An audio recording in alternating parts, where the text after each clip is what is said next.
Hey everyone, my name is Mark, and in this video I'm going to talk about my top 5 reasons why I still love my Sony A7S II.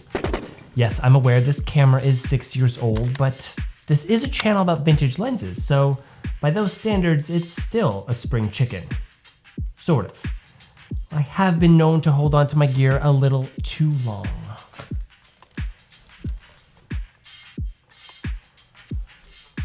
Oops. Circa 2002, baby.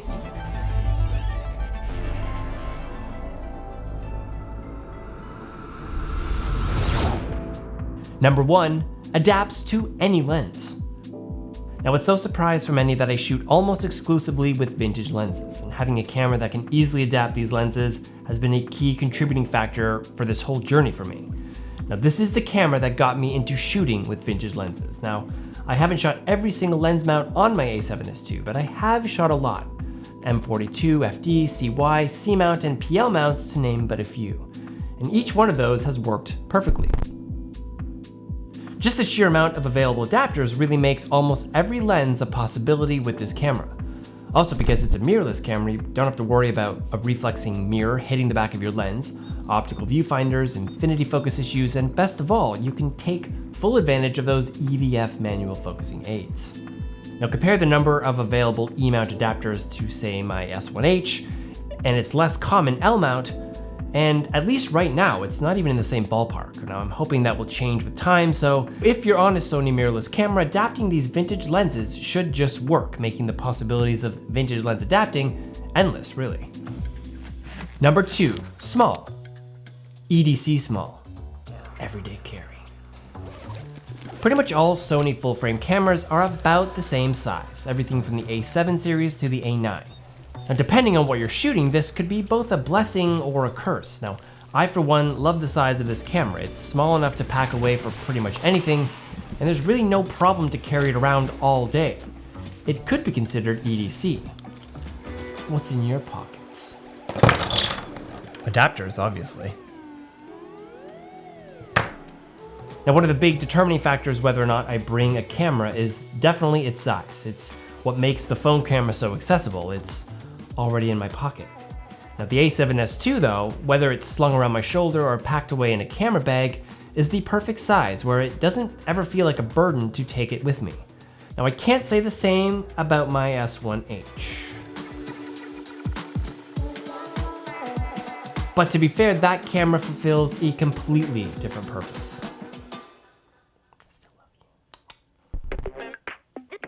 Number 3, versatility. Number 3, versatility. Number 3, versatility. Now the A7S II was initially purchased to fulfill some fashion video work I was commissioned to do. 4K at 24 and excellent in low light made it the perfect choice for the gig. Once that project was over, it quickly turned into my dedicated vintage lens shooter and is still used in a variety of different personal, professional, and my YouTube work. Now I can rock it handheld or on a tripod, on a gimbal, or on a slider.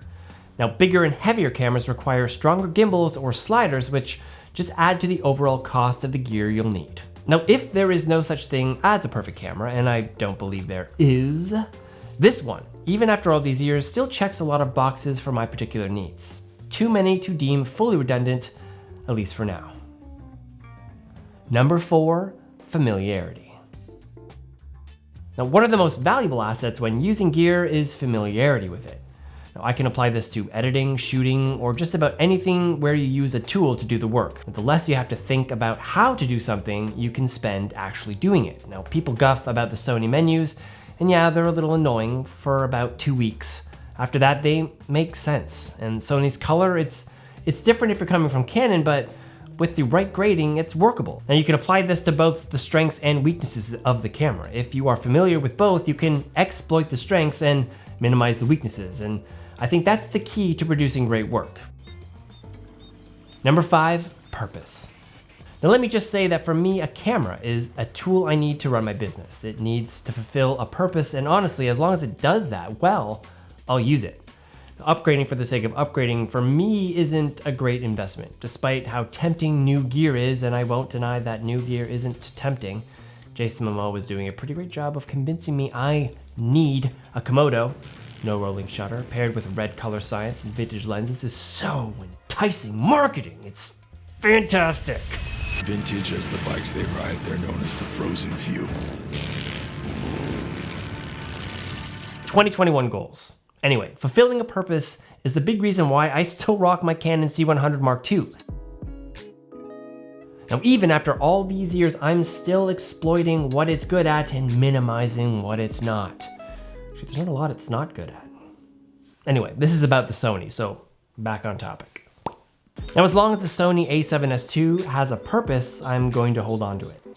Might not hold on to it quite as long as I held on to this thing. There's definitely something to be said about knowing when to upgrade and when to let something go. Just needs to be done for the right reasons. Let me know in the comments below what you guys think about new gear and about maybe when it's time to let it go. That's it for this video, guys. Thank you so much for watching, and I'll see you next time. But while I have this thing here, look at this thing. It's ridiculous. Hey, can I shoot your wedding? Huh? Insert photos of me shooting cool skateboarding events and stuff when I was like 22. Yeah, do it. Oh yeah. Let's rock on, baby. Hire me. I'm Canon XL1. I probably should be holding up my Sony, not my XL1, but I did dig this thing out just to shoot this.